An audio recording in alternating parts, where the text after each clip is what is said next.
राम राम मेरे संघर्षशील मित्रों और किसान के हालचाल श्रवण मंगल होए। देखो अपना पाठ चल रहा है उष्मा या हीट का, बहुत ही महत्वपूर्ण टॉपिक चल रहा है दोस्तों, और यहाँ से प्रश्न जरूर आते हैं।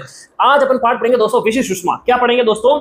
विशिष्ट उष्मा का पाठ अपन क्या करेंगे दोस्तों, पढ़ेंगे। ठीक है दोस्तों, इससे पहले जो मैं आपसे कुछ प्रश्न पूछना चाहता हूँ। आपने पहले पढ़ा दोस्तों एक कैलोरी की क्या डेफिनेशन होती है? बात साहब विशिष्ट उष्मा में कैलोरी, बिल्कुल कैलोरी किसका मात्रा का दोस्तों? उष्मा का। अपन पढ़ रहे हैं विशिष्ट उष्मा, कहीं ना कहीं तो तारतम्य। चलो आइए देखते क्या होता है। एक कैलोरी की क्या डेफिनेशन देखी आपने की? हाँ साहब, 1 ग्राम जल। क्या बोला? 1 ग्राम जल का ताप, 1 ग्राम जल का ताप 1 डिग्री सेल्सियस बढ़ाने के लिए जितनी उष्मा दी जाती है, यानी कितनी उष्मा दी जा रही है, वो क्या कहलाता है? उसको 1 कैलोरी कहलाता है। यानी कहने का मतलब दोस्तों कि 1 ग्राम जल का, 1 ग्राम किसकी बात कर रहे हैं? यहाँ जल की। 1 ग्राम जल का ताप कितना बढ़ा रहे हो? 1 डिग्री सेंटीग्रेड। उसमें आप उष्मा दे रहे हो, क्योंकि उष्मा देने से ही तापमान में वृद्धि होती है, आप पढ़ चुके हो। तो इसे ही क्या कहते हैं दोस्तों? 1 कैलोरी। यानी सीधा सा कहूं कि 1 कैलोरी उष्मा देकर 1 ग्राम जल के ताप को आप कितना बढ़ा देते हो? 1 डिग्री सेंटीग्रेड बढ़ा देते हैं। अच्छा साहब, ठीक है। और दोस्त अब आप देखिए दोस्तों, अब विशेष उष्मा पे आने से पहले मैं आपको एक एग्जांपल बताता हूं दोस्तों। चलो बाहर साहब बता दो एग्जांपल। आपके दो दोस्त ए और एक बी। चलो साहब, ठीक है साहब। ये जो 2 दोस्त हैं आपके, एक जो दोस्त है आपका वो क्या है दोस्तों? शॉर्ट टेम्पर है। क्या शॉर्ट टेम्पर? यानी इसको क्या हो जाता है? जल्दी गुस्सा आ जाता है। जल्दी गुस्सा होने का मतलब इसका जो ताप है या टेम्परेचर है वो जल्दी क्या हो जाता है दोस्तों? बढ़ जाता है। यानी इसको थोड़ा सा कुछ कह दो, आप थोड़ा सा कुछ कह दो, ए भैया देख जरा थारा 12 मुंह तो शान कह रहे तो पागल आदमी है ना, तू झगड़े नौकरी रिलैक्स कर। इतनी देर में तो ये जो ए नाम का व्यक्ति है दोस्तों बहुत जल्दी गुस्सा आ जाता है, तोड़ दूं, मार दूं, गाड़ दूं, फाड़ दूं, जो करना कर दो ना। इस प्रकार से उसको क्या जाता है दोस्तों? गुस्सा आ जाता है। अब इसका टेम्परेचर बहुत जल्दी हाई हो जाता है। थोड़ी सी बात कही और इसका टेम्परेचर क्या हो जाता है दोस्तों? बढ़ जाता है। थोड़ी सी बात कही और ये बिल्कुल लाइन याद रखना, थोड़ी सी बात कही और उसका टेम्परेचर बढ़ जाता है। दूसरा बी जो दोस्त है ये क्या कैसा है दोस्तों? शांत। महादेव जी की तरह क्या है दोस्तों? ये शांत है। किसकी तरह शांत है? महादेव जी। अच्छा साहब, एक क्या कर रहा है? पीछे से कुछ बोल रहा है एक मित्र जो सुन रहा है, वो क्या कर रहा है? साहब भाई लुगाई भी सी ए वाली की तरह, वो जल्दी गुस्सा आ जाओ, थोड़ा के कहता है रिपीट मिल जाओ। चलो साहब, दूसरा क्या है दोस्तों? दूसरा जो दोस्त है महादेव जी की तरह क्या है दोस्तों? शांत है। उसको कुछ भी कह दो, कुछ भी नाम दे दो, कुछ उसको गालियां निकालो, कुछ उसका कोई फर्क नहीं पड़ता। तो इस तरीके से आप मानो कि वो क्या है दोस्तों? बिल्कुल ही शांत आदमी, उसको गुस्सा ही नहीं आता है। यानी इसको कितना भी कुछ कह दो, इसको गुस्सा ही नहीं आता है। इसको जब गुस्सा आता है दोस्तों बहुत लेट गुस्सा आता है, यानी समय लेता है ये गुस्सा आने में।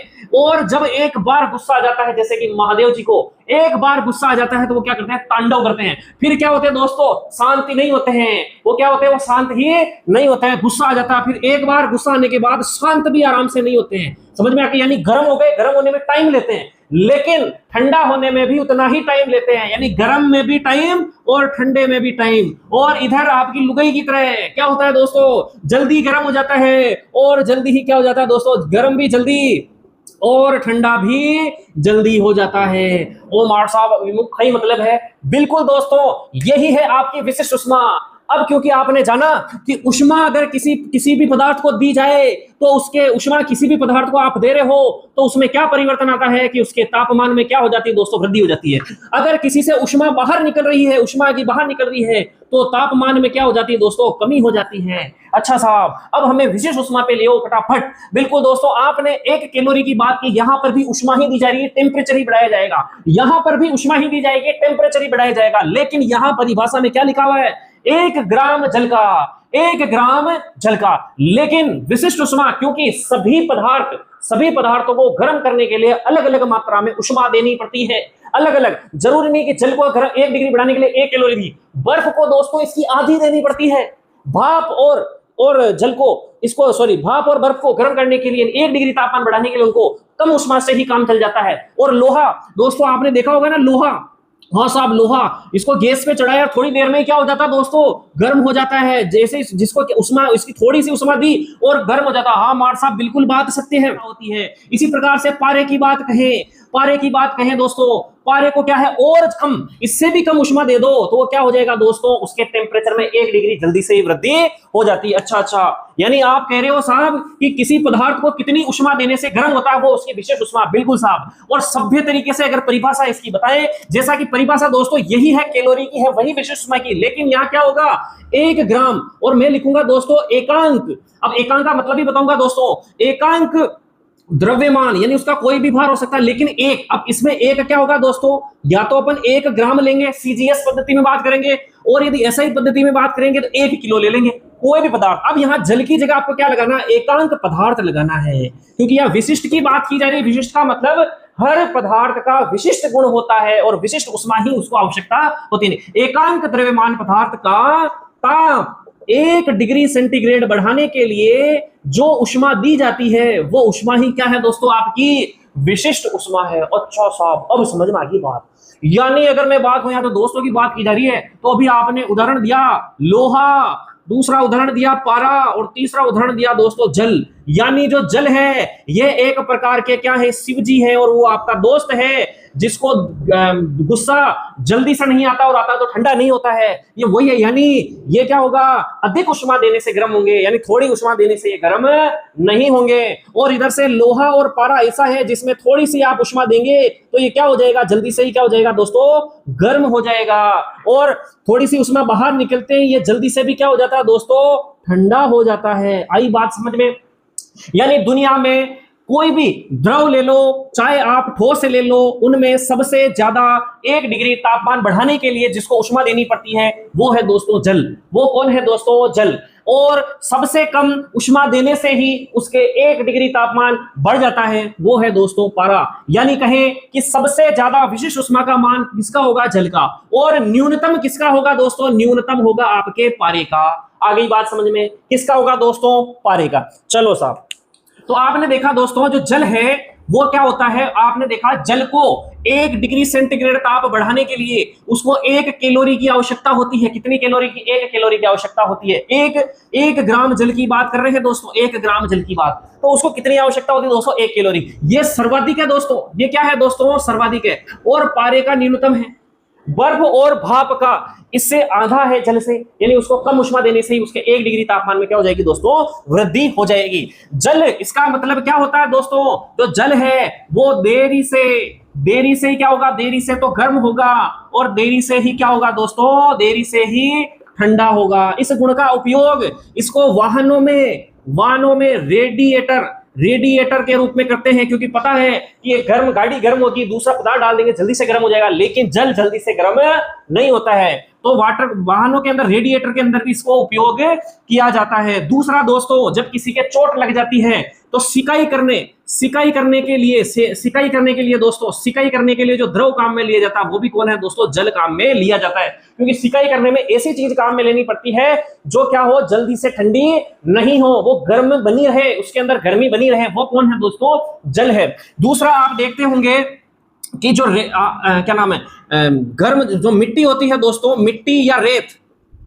मिट्टी रेत जो होती है, अगर इसकी जल की तुलना की जाए तो मिट्टी और रेत क्या हो जाती है, जल की तुलना में जल्दी गर्म हो जाती है ना, जल्दी गर्म होगी। लेकिन जल जल्दी गर्म नहीं होगा। इसीलिए आप देखते होंगे कि जो, और ये रेत क्या होती है, जल्दी ठंडी हो जाती है। यानी रेगिस्तान के इलाकों में आप जाओगे दोस्तों तो क्या होगा कि जहां रेगिस्तान रेत है वो जल्दी गर्म हो जाती है, यानी वहां दिन में गर्मी बहुत तेज पड़ेगी और रातें क्या हो जाती है, एकदम से रेत जल्दी ही ठंडी हो जाएगी। सूर्य महोदय जी गए और रेत जल्दी से ठंडी हो गई, तो रात में ठंड भी बहुत तगड़ी पड़ती है रेगिस्तान में, समझ में आ गई। और जल क्षेत्र के आसपास रहने वालों का जो मौसम होता है वो थोड़ा सा सम होता है, क्योंकि वो पानी गर्म होना ही 1-2 बजे बाद शुरू होगा दोस्तों, और जैसे ही गर्म होगा तो फिर तो सूर्य ढलान पर आ जाता है 2 बजे बाद में, और गर्म होगा, मान लो थोड़ी बहुत गर्मी पड़ेगी, और शाम को जैसे ही ठंड होगी नहीं, क्योंकि वो गर्मी पानी के आसपास गर्मी बनी रहेगी, क्योंकि वो देरी से ठंडा होता है, इसलिए उसका लगभग समान माहौल रहता है जल के आसपास। आगे बात समझ में है। जल की जो उष्मा है दोस्तों, उष्मा जिसे अपन क्यू से अगर बताएं दोस्तों,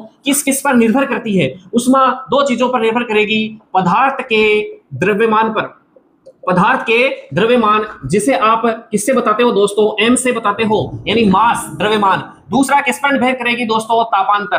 किस पर निर्भर करेगी दोस्तों, तापांतर। आपको पता है कि ताप का अंतर, मान लो कोई एक वस्तु ज्यादा गर्म और भी वस्तु कम गर्म है, तो तापमान ज्यादा से कम की ओर जाएगा, और यह तापांतर जितना है उष्मा की मात्रा उतनी ही ज्यादा होगी। तो दोनों पर निर्भर करता है, यानी दोनों पे समान रूप से, यानी कहूं तो Q प्रोपोर्शनल टू M, जितना द्रव्यमान होगा उसको उतनी उष्मा देनी पड़ेगी गर्म करने के लिए, और जितना तापांतर होगा दोस्तों उसको उतनी ही उष्मा उसमें बहेगी, यानी ज्यादा मात्रा में काम बहेगी। ठीक साहब, यानी इनको दोनों समीकरणों को मैं एक साथ जोड़ दूं तो M डेल्टा T इस प्रकार से बन जाता। हाँ साहब, अब आपको सबको पता है कि ये समानुपाती का निशान बनाएंगे तो कोई ना कोई आपको कांस्टेंट या स्थिरांक जोड़ना पड़ेगा। तो कौन सा स्थिरांक जोड़ते हैं दोस्तों, अब इस प्रोपोर्शनल की जगह लगा रहा हूं मैं बराबर, है ना, और कौन सा स्थिरांक जोड़ेगा इसके लिए S, कौन सा जोड़ा मैंने, S, और as it is M delta T लिख दिया। यहां एस दोस्तों, एस बराबर ही क्या है दोस्तों, विशिष्ट उष्मा है। क्या है दोस्तों, विशिष्ट उष्मा है एस बराबर। आगे बात समझ में? हाँ साहब आ गई। अब आप देखिए, अगर मैं कहूं कि किसी पदार्थ का, अभी बोला ना मैंने एकांक द्रव्यमान, यदि मैं कहूं कि किसी पदार्थ का द्रव्यमान यानी एम का मान या तो 1 ग्राम ले लो या फिर आप 1 किलो ले लो। हाँ साहब, यानी इकाई लेनी है, एकांक, एकांक मतलब एक, कुछ भी ले लो, तो यानी एम यहां क्या हो जाएगा, 1 हो जाएगा। यदि मैं कहूंगा कि डेल्टा टी, तापांतर भी कितना ले लो आप, 1 डिग्री सेल्सियस ले लो, इसको भी एकांक ले लीजिए, यानी इसका मान भी 1 और इसका मान भी 1, और एक को गुणा करने पर 1 ही आता है किसी भी संख्या से। अब एस को भी गुणा करोगे तो क्या आएगा, तब भी 1 आएगा, यानी इनका क्या कर दिया, खेल खत्म कर दिया। हाँ साहब, अब क्या बचा, Q बराबर S, यानी Q क्या है दोस्तों, आप सब जानते हो, उष्मा, और S बराबर क्या है दोस्तों, विशिष्ट उष्मा, और उष्मा का क्या कार्य है दोस्तों, ताप बढ़ाना है 1 डिग्री सेल्सियस। यानी उष्मा और विशिष्ट उष्मा कब बराबर हो जाएगी, वही आपकी परिभाषा बन जाएगी। दोबारा मैं लिख रहा हूं, किसी पदार्थ का एकांक, किसी पदार्थ के एकांक द्रव्यमान का ताप कितना बढ़ाना है दोस्तों, एकांक द्रव्यमान 1 ग्राम या 1 किलो ना, कितना बढ़ाना, 1 डिग्री सेल्सियस बढ़ाने के लिए, 1 डिग्री सेल्सियस बढ़ाने के लिए जितनी उष्मा की आवश्यकता होती, उसे क्या कहेंगे, विशिष्ट उष्मा कहेंगे। आ गई बात समझ में? क्या मैं इन सब जानकारियों को नोट्स के रूप में लिखा दूं? ओके, अपनी पेन कॉपी खोलिए, नोट्स। हाँ दोस्तों, स्क्रीनशॉट ले इसका। विशिष्ट उष्मा, पहले डिपेंडेंसी बताई, फॉर्मूला बताया, और इसकी परिभाषा आपको बता दी गई है। ठीक है, आगे चलते हैं दोस्तों, मात्रक की बात करते हैं। आपको सबको बता दी फॉर्मूला, Q इक्वल टू क्या होता है, S M डेल्टा T। या अब इसको यहां से अपन विशिष्ट उष्मा को निकाल रहे हैं, विशिष्ट उष्मा का अपने को मात्रक निकालना है, तो Q ऊपर आ जाएगा। इतनी मैथमेटिक्स आप जानते हो, आशा करता हूं।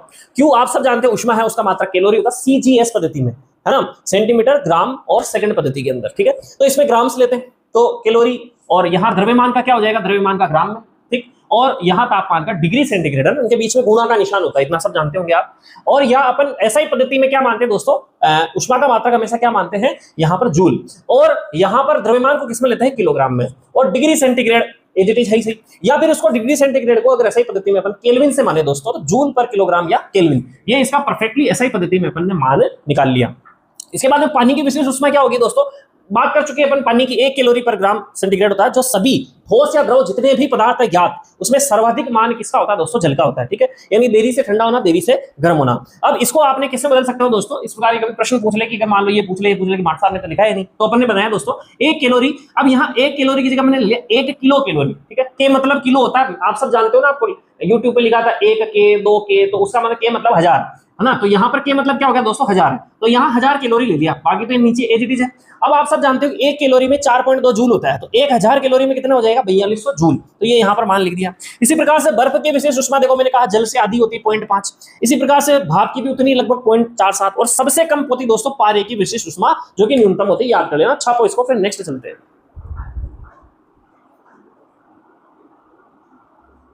हाँ दोस्तों, स्क्रीनशॉट लीजिए, जल के बारे में जो कहानी थी मैंने लिख दी यहाँ पर। नेक्स्ट चलते हैं अपन, ओके, छापो इसको। हाँ दोस्तों, नेक्स्ट यहां से भी प्रश्न आते हैं दोस्तों। अगला है आपका गुप्त उष्मा, यानी लेटेंट हीट, यानी ये गुप्त रहती है, यानी छुपी हुई रहती है दोस्तों। अच्छा, छुपी हुई रहती है, यानी उष्मा का काम क्या है दोस्तों, टेम्परेचर बढ़ाना, और सब टेम्परेचर बढ़ाना, लेकिन ये एक ऐसी उष्मा है दोस्तों, टेम्परेचर बढ़ाती नहीं है। अच्छा मार साहब, ऐसी भी उष्मा क्या, बिल्कुल सर, सबके अंदर कुछ ना कुछ छुपी हुई उष्मा होती है दोस्तों। अब वो कुछ ना कुछ तो काम करेगी दोस्तों, बिल्कुल काम करेगी दोस्तों। वो क्या काम करती है दोस्तों, कि ठोस को तो किसमें बदल देती है, द्रव में, है ना, और द्रव को किसमें बदल देगी दोस्तों, गैस में। अच्छा साहब, यानी ये क्या है दोस्तों, ठोस, द्रव, गैस क्या है, अवस्थाएं हैं पदार्थ की, अवस्थाएं, यानी अवस्था परिवर्तन के लिए जो उष्मा होती है उसे ही आप क्या कहते हैं, गुप्त उष्मा कहते हैं। आगे बात समझ। अब इससे पहले क्या होता है, इसकी कहानी थोड़ी सी मैं बता देता हूं, थोड़ी सी साइंस, क्योंकि मेरी आदत है कि मैं थोड़ा सा डिटेल में और डेप्थ बताऊं, ताकि आर्ट्स वाला विद्यार्थी भी समझे तो साइंस को बेहतर तरीके से समझ सके। देखिए, जैसा कि आपको बताया जा चुका है कि ठोस के कण कैसे होते हैं दोस्तों, बिल्कुल पास पास होते हैं। हाँ साहब, ठोस के कण बिल्कुल पास पास होते हैं साहब, बिल्कुल पास पास होते हैं, इनको और अधिक दबाया नहीं जा सकता, इतने पास पास होते हैं। अच्छा, ये कण जो होते हैं भाई, किसी ने किसी आकर्षण क्या करता है, किसी चीज को खींचता, हाँ साहब खींचता है, यानी इनके कणों के बीच में भी कोई ना कोई आकर्षण होगा, बिल्कुल होगा साहब, तभी एक कण दूसरे कण को बहुत मजबूती से पकड़े हुए, इन्हें कहते हैं अंतरा आणविक बल। कौन सा आकर्षण बल है दोस्तों, अंतरा आणविक आकर्षण बल। कौन सा दोस्तों, अंतर आणविक आकर्षण बल। ये आकर्षण होता है दोस्तों, अंतर आणविक का मतलब इन्हीं अणुओं के बीच का होता है, और आकर्षण मतलब किसी चीज को खींच कर रखना, यानी अंतर आणविक आकर्षण बल के कारण ये कण एक दूसरे को मजबूती से पकड़े रहते हैं। ठीक है साहब। अब जैसे ही आपने इनको क्या दी साहब, हीट दी, आप सबको पता है कि जैसे ही उष्मा या हीट देंगे ये कणों में क्या हो जाएगी दोस्तों, गति होना प्रारंभ हो जाएगी, और जैसे ही गति होगी तो ये कण क्या होंगे, इनका अंतर आणविक आकर्षण बल होगा, ये उष्मा के कारण क्या हो जाएगा दोस्तों, कम हो जाएगा। कम होने के कारण ये इनका बंध आकर्षण कम होगा, तो इनके कण क्या हो जाएंगे दोस्तों, थोड़े थोड़े दूर दूर हो जाएंगे। हाँ मार साहब बिल्कुल सही है। और ठोस के कण थोड़े थोड़े दूर होना कौन सी अवस्था होती है दोस्तों, द्रव अवस्था। अब यानी उदाहरण कहूं कि ये बर्फ है तो ये किस में कन्वर्ट हो जाएगी साहब, जल में कन्वर्ट हो जाएगी। समझ में आ गई। ठोस किस में चेंज हो गया, द्रव में। किसके कारण, हीट देने के कारण। आई बात समझ में। चलो साहब, अब इसके बाद में यदि इस द्रव को और मैंने हीट दी तो यानी इनका अंतर आणविक आकर्षण बल बहुत ज्यादा कमजोर हो जाएगा। इतना कमजोर हो जाएगा कि इनके कण आपस में छोड़ो, कहीं एक दूसरे से मिलने ही नहीं है, यानी इनके कण बहुत ज्यादा दूर दूर हो जाते हैं। इस स्थिति को आप क्या कहते हो साहब, गैस। यानी जल के परिप्रेक्ष्य में बात करें तो ठोस बर्फ है, द्रव जल है, और गैस कौन हो जाएगी दोस्तों, इसकी वेपर या वाष्प या भाप जिसे आप जानते हो। हाँ साहब, अब क्या बात हुई, यानी उष्मा, गुप्त उष्मा क्या काम करी, जैसा कि मैंने पहले ही बताया, ये अवस्था परिवर्तन में काम आती है। अच्छा मान साहब, तो क्या होगा अवस्था परिवर्तन, देखो सुनो। यानी ठोस, जैसे कि मैं बर्फ उदाहरण ले लूं दोस्तों, कि अब ये बर्फ को मैंने क्या दी दोस्तों, उष्मा दी। अब सब आपको पता है कि बर्फ जो है, बर्फ का गलनांक यानी ऐसा ताप जिस पर बर्फ यानी ठोस अवस्था द्रव अवस्था में बदल जाए, वो क्या कहलाती है दोस्तों, गलनांक कहलाता है। किसी के लिए भी गलनांक, यानी वो किस में बदल जाएगी दोस्तों, ठोस से किस में बदल जाएगी, द्रव में बदल जाएगी। ठोस अवस्था द्रव में बदल जाती है, किस ताप पर, उसके गलनांक पर। यानी गलनांक इसका कितना होता है बर्फ का, 0 डिग्री। अब मजे की बात यह है दोस्तों कि जब किसी उष्मा के कारण बर्फ किस में चेंज हो रही है, जल में, और अब आप इस बर्फ से जल बना, ध्यान से समझना, यही बात समझ में आ रही है कि यहां पर 0 डिग्री ही किसका ताप है, बर्फ का, और यहां पर जल का ताप भी कितना है, 0 डिग्री, क्योंकि बर्फ 0 डिग्री से तो ज्यादा होगी नहीं, माइनस। अब यहां 0 डिग्री पर बर्फ जम गई तो 0 डिग्री पर ही इसका गलनांक होगा। अब यानी इसका मतलब यहां ध्यान देना कि बर्फ का ताप भी कितना है, 0 डिग्री, और यहां जल का ताप भी कितना है दोस्तों, 0 डिग्री है, यानी 0 डिग्री। अब आप कहते हो कि उष्मा देने से ताप बढ़ता है, अब यहां पर तो ताप बढ़ा ही नहीं साहब। क्यों? क्योंकि बर्फ के अंदर क्या है दोस्तों, पहले से ही क्या है, गुप्त उष्मा है। इसी गुप्त यानी छुपी हुई उष्मा पहले से ही है, और इसने पिटारा खोला और अपनी उष्मा का, और किस में फटाफट से चेंज हो गया दोस्तों, बर्फ किस में चेंज हो गया, जल में चेंज हो गया। अच्छा साहब, ये बात है, ठीक है साहब। यानी अवस्था परिवर्तन भी हो गई है ना, यानी वही सांप भी मर गया लाठी भी ना टूटी, यानी अवस्था परिवर्तन भी हो गई। और यहां ध्यान देना, किसी प्रकार का ताप में कोई परिवर्तन भी नहीं हुआ। अपन कहते हैं कि उष्मा देने से 1 डिग्री ताप बढ़ गया, कुछ नहीं बढ़ रहा है यहां पर। कौन सी उष्मा के कारण, गुप्त उष्मा के कारण। नेक्स्ट देखिए, जल जो दोस्तों किस में चेंज होगा, वाष्प में। अब यहां पर आप सबको पता है, जल को उष्मा देंगे, गर्म करेंगे, गर्म करने पर इसका ताप कितना आ जाता है दोस्तों, 100 डिग्री सेंटीग्रेड पर ये उबलने लगता है। इससे ज्यादा जल का ताप हो ही नहीं सकता। अब जल किस में चेंज हो जाएगा दोस्तों, वाष्प में। अब यहां पर वाष्प भी कितने डिग्री सेंटीग्रेड है दोस्तों, 100 में। और स्वाभाविक क्षण बात, इसका मतलब इसका कोई टेम्परेचर बढ़ ही नहीं रहा, यानी जल का भी 100 डिग्री तापमान, और वाष्प की। रीजन क्या दोस्तों, कि यहां पर भी कौन काम आ रही है दोस्तों, गुप्त उष्मा। यानी कौन सी उष्मा काम आ रही है, गुप्त उष्मा काम आ रही है। यानी 100 डिग्री जल को 100 डिग्री वाष्प में कन्वर्ट करने के लिए कौन सी ऊर्जा काम, मेरी गुप्त उष्मा। कोई तापमान में परिवर्तन नहीं हो रहा, सिर्फ किस में परिवर्तन हो रहा है दोस्तों, अवस्था में परिवर्तन हो रहा है। यानी अवस्था में परिवर्तन करने वाली उष्मा को ही आप क्या कहते हैं, गुप्त उष्मा कहते हैं। इसमें किसी भी प्रकार का कोई तापमान का फर्क नहीं पड़ता। अब अभी आपने यहां देखिए कि कोई ठोस किसमें चेंज हो रहा है, जल में। अब आप कोई ठोस है वो किसमें चेंज हो रहा है, जल में। अगर मैं यहां बात कर दूं दोस्तों बर्फ की, और यहां बात कर दूं, ये जल तो है ये दोस्तों, है ना, यहां द्रव कर देते, ठोस द्रव में चेंज हो रहा है, और ये है जल और ये है बर्फ ठोस। अब इसके चेंज करने के लिए इसकी गुप्त उष्मा का मान कितना होगा दोस्तों, 80 कैलोरी पर ग्राम। यह एग्जाम में पूछा जाता है दोस्तों, कितना होता है, 80 कैलोरी पर ग्राम। 80 कैलोरी पर ग्राम, इसे क्या कहते हैं दोस्तों, गलन की गुप्त उष्मा। गलन की गुप्त उष्मा, यानी गलन की गुप्त उष्मा क्या होगी दोस्तों, कि बर्फ किसमें कन्वर्ट हो रहा है, जल में। कौन सी उष्मा के कारण, गुप्त उष्मा के कारण, और दोनों के टेम्परेचर में कोई परिवर्तन नहीं आ रहा है। नेक्स्ट बताया मैंने आपको कि जो द्रव है, यानी कहने का मतलब जल है, ये किसमें कन्वर्ट हो रहा है दोस्तों, गैस में। गैस यहां कौन है दोस्तों, वाष्प। बिना कोई ताप में परिवर्तन किए ये अपनी अवस्थाओं में परिवर्तन कर रहे हैं। किसके कारण? यहां पर भी 100 डिग्री टेम्परेचर होगा, यहां पर भी 100 डिग्री टेम्परेचर ही होगा। किसके कारण दोस्तों? बिना उष्मा के ही गुप्त उष्मा। और कौन सी गुप्त उष्मा कहते हैं इसे? दोस्तों इसको गलन की कहा, तो इसे किसको इसकी कह देंगे दोस्तों? वाष्पन की गुप्त उष्मा। क्या कह देंगे दोस्तों? वाष्पन की गुप्त उष्मा। और जल के केस में वाष्पन की गुप्त उष्मा कितनी होगी? 540 कैलोरी पर ग्राम। यानी अब सुनो मेरी बात, अब यानी द्रव की उष्मा किसमें आ गई? गैस में आ गई। यानी अब उष्मा किसके अंदर है दोस्तों? गैस में है। यानी वाष्प के अंदर ये उष्मा है दोस्तों। बात समझना ध्यान से, यहां नहीं है, यहां उष्मा है। इसीलिए आप देखते होंगे कि 100 डिग्री टेम्परेचर उबलता हुआ जल और 100 डिग्री सेंटीग्रेड की भाप, अगर आपको दोनों ही हाथों से टच करवाए जाए दोस्तों, एक तरफ आपको 100 डिग्री की भाप यहां हाथ में लगवा देती, साथ पर गर्म पानी, और मर्दा की सजा दे रही हो, नहीं उदाहरण बता रहा हूं दोस्तों, नाराज मत हो। तो उसमें क्या होता है दोस्तों कि आपने पानी में डुबोया जैसे ही हाथ, तो आपको गर्म कौन लगेगी दोस्तों? भाप, यानी वाष्प से आपका हाथ ज्यादा जल जाएगा दोस्तों जल के मुकाबले। रीजन क्या है कि इसके पास अभी क्या है दोस्तों? 540 कैलोरी एक्स्ट्रा उष्मा इसके अंदर है। इसके अंदर? वाष्प के अंदर, यानी भाप के अंदर। इसलिए रोटियों की जब भाप निकलती है तो उसमें हाथ जल जाता है दोस्तों, ठीक है। और इसी प्रकार से बात करें, अब देखो यहां से ठोस से उष्मा किसको दे दी गई? द्रव को। अब उष्मा किसके अंदर है दोस्तों? द्रव पे। यानी गर्म कौन है? द्रव यानी जल। अगर मैं कहूं 0 डिग्री का ही तो बर्फ ले लो और 0 डिग्री का ही पानी ले लो, कौन ज्यादा ठंडा होगा? वो बारसा बर्फ, क्योंकि बर्फ में तो उष्मा ही नहीं है। और गुप्त उष्मा, जो गलन की गुप्त उष्मा किसमें चली गई? जल के अंदर चली गई। यानी जल में 80 कैलोरी, भाई तापमान तो 0 डिग्री, लेकिन छुपी हुई उष्मा, यानी अंडर द टेबल जो रिश्वत लेते हैं वही वाली बात, 80 कैलोरी पर ग्राम उसमें है। यानी ये गर्म है और ये हल्का सा क्या लगेगा आपको? ज्यादा ठंडा लगेगा। आई बात समझ में? चलो साहब, एक और इसका मैं बताता हूं आपको कि जब भी बर्फबारी होती है, जब भी क्या होगी दोस्तों? बर्फबारी होगी। हाँ साहब, बर्फबारी हो जाती है, मौसम ठंडा हो जाता है। लेकिन अगर मैं कहूं कि ये बर्फ नीचे गिर गई आपके, और अभी बर्फबारी हो रही है आसमान से, और एक केस दोस्तों, ये जो बर्फ है ये क्या हो रही है दोस्तों? ये तो है बर्फबारी हो रही है, बर्फबारी। और ये दोस्तों बर्फबारी हो गई और बर्फ नीचे गिर गई, और बर्फ अब क्या होगी दोस्तों? पिघलेगी। क्या होगी दोस्तों? पिघलेगी। बताओ किसमें ठंडक ज्यादा वातावरण में फैलेगी? ओ मार साहब की बात कर रहे हो, बर्फ है, तो बर्फ पिघल रही है, अब तो ठंडो है ही कौन है? तो बताओ ठंडक किसमें होगी? बर्फबारी हो रही होगी तब, या बर्फ पिघलेगी तब? ओ मार साहब, ये बर्फबारी में नहीं दोस्तों। हमेशा जब बर्फ पिघल रही होती है तो ये ज्यादा ठंडक महसूस करता है, ठंडी जलवायु उत्पन्न कर देता है। रीजन क्या दोस्तों? कि बर्फ को जल में बदलने के लिए उष्मा की आवश्यकता होगी। यानी बर्फ पिघल रहा है, कब पिघल रहा है दोस्तों? कि वो क्या ले रहा है? आपकी गुप्त उष्मा ले रहा है। यानी कहां से ले रहा है दोस्तों? वातावरण से ले रहा है। वातावरण से बर्फ क्या करेगा? उष्मा का अवशोषण करेगा। जब उष्मा का वातावरण से अवशोषण करेगा तो वातावरण में उष्मा की कमी हो जाएगी, और जिसके कारण वातावरण में क्या हो जाएगी दोस्तों? ठंडी हो जाएगी, यानी कोल्डनेस आ जाएगी, यानी ठंडा वातावरण हो जाएगा। आगे बात समझ में? चलो साहब, अब यहां पर अपन ने बात की कि Q बराबर, आपने पहले देखा, क्या देखा? ये देखा। कब देखा आपने इससे पहले आपने देखा था विशिष्ट उष्मा के केस में। लेकिन जब भी अपन अवस्था परिवर्तन की बात करेंगे, जो उष्मा होगी वो हमेशा ml के बराबर होगी। यानी उष्मा द्रव्यमान, और L मतलब क्या होता है? गुप्त उष्मा के बराबर। और यहां से अपन गुप्त उष्मा का फॉर्मूला बना सकते हैं दोस्तों, Q/m। और Q क्या है? उष्मा है, और उष्मा का मात्रक होता है कैलोरी, और m का मात्रक होता है दोस्तों ग्राम, CGS के अंदर। और यही आप यदि मान लो इसकी बात करें दोस्तों SI पद्धति की, ये तो CGS है, और SI पद्धति की बात करें दोस्तों तो कैलोरी नहीं होकर यहाँ पर क्या हो जाएगी दोस्तों? जूल, और नीचे क्या हो जाएगा दोस्तों? किलोग्राम हो जाएगा। आगे बात समझ में? तो ये सारा मैटर लिखा दिया जाए। चलो पेन कॉपी खोलो, सारा मैटर मैं आपको लिखा देता हूं।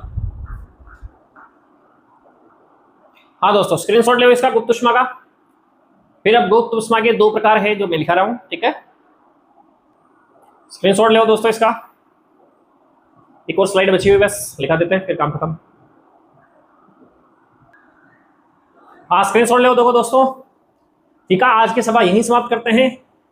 ओके, मिलते हैं कल। जय सिया राम। वीडियो अच्छा लगे तो लाइक शेयर सब्सक्राइब करें।